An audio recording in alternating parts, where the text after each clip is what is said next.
Chennai super Kings వీళ్ళు 16 సీజన్స్లో వాళ్ళు ఎప్పుడు కూడా లాస్ట్ ప్లేస్లో మిగిలిపోలేదు. కానీ 2025 ఐపీఎల్లో మాత్రం లాస్ట్ ప్లేస్లో మిగిలిపోయారు. కానీ ఈసారి మాత్రం వాళ్ళకి అవసరం లేని ప్లేయర్స్ని రిలీజ్ చేసి సెకండ్ హైయెస్ట్ పర్స్తో ఐపీఎల్ యాక్షన్లోకి అడుగు పెడుతున్నారు. యాక్షన్ల కంటే ముందే సిఎస్కే ఆర్ఆర్ వాళ్ళు ఐపీఎల్ చరిత్రలోనే పెద్ద ట్రేడ్ చేసుకున్నారు. సిఎస్కే వాళ్ళు సంజు సామ్సన్ని టీంలోకి తెచ్చుకున్నారు. ఈసారి బలంగా ఫిక్స్ అయినట్టున్నారు 6వ కప్పు కొట్టాలని చెప్పి. ఎనీవే ముందుగా వాళ్ళ ప్లేయింగ్ 11 చూద్దాం. తర్వాత యాక్షన్లో ఏ ప్లేయర్ అనుకుంటే బాగుంటుంది కూడా మాట్లాడుకుందాం. లాస్ట్ సారి వాళ్ళు యాక్షన్ ఎక్స్పీరియన్స్ ప్లేయర్స్ కోసం పోయి టీంలో ఇబ్బందులు పడ్డారు. ఈసారి మంచి ప్లేయర్స్తో టీంని ఫిల్ చేద్దాం. ముందుగా ప్రజెంట్ వాళ్ళ ప్లేయింగ్ 11 చూసుకుంటే number 1 Ruturaj Gaikwad, number 2 Ayush Mhatre, number 3 Sanju Samson, number 4 Urvil Patel, number 5 Dewald Brevis ఆడతాడు, నెంబర్ 6 సరైన ఫినిషర్ లేడు, number 7 Khaleel Ahmed, number 8 Anshul Kamboj, number 9 Noor Ahmad, number 10లో సరైన స్పిన్నర్ లేడు, నెంబర్ 11లో సరైన డెత్ బౌలర్ లేడు. ఇంపాక్ట్ ప్లేయర్గా ధోని ఆడతాడు.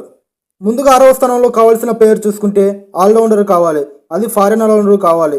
ఎందుకంటే వాళ్ళ టాపర్ అంతా ఇండియన్ ప్లేయర్స్తో నిండిపోయింది.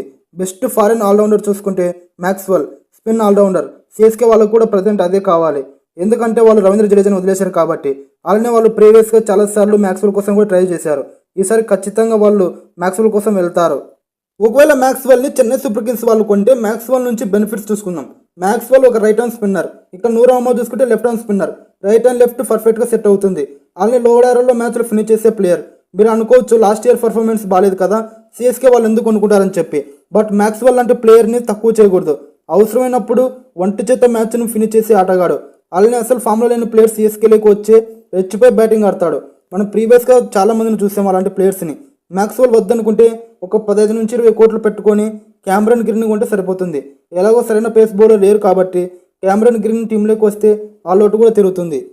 నెంబర్ 10 పొజిషన్కి వస్తే మంచి స్పిన్నర్ కావాలి. అది రైట్ హ్యాండ్ స్పిన్నర్ కావాలి.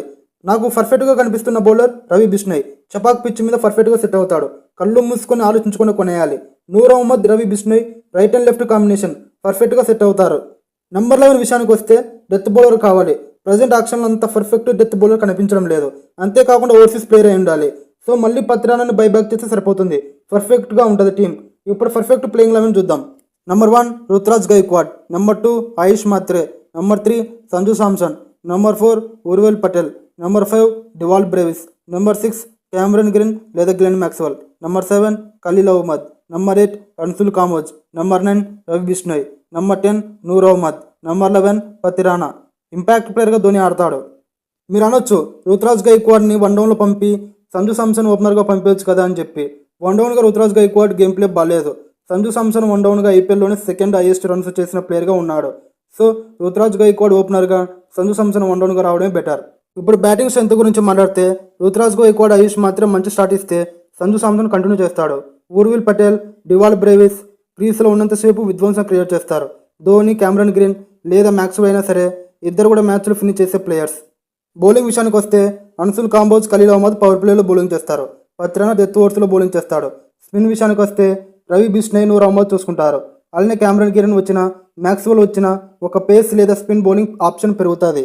మరి మీరు కింద కామెంట్ చేయండి సిఎస్కే వాళ్ళు ఏ ప్లేయింగ్ 11తో వస్తే వాళ్ళు 6వ కప్పు కొట్టే అవకాశం ఉందని చెప్పి. మన వీడియో చూస్తున్నారని ఎవరు సబ్స్క్రైబ్ చేసుకోవట్లేదు. ప్లీజ్ సబ్స్క్రైబ్ చేసుకోండి. మరిన్ని వీడియోస్తో మీ ముందుకు వస్తా. Thank you for watching. Have a nice day.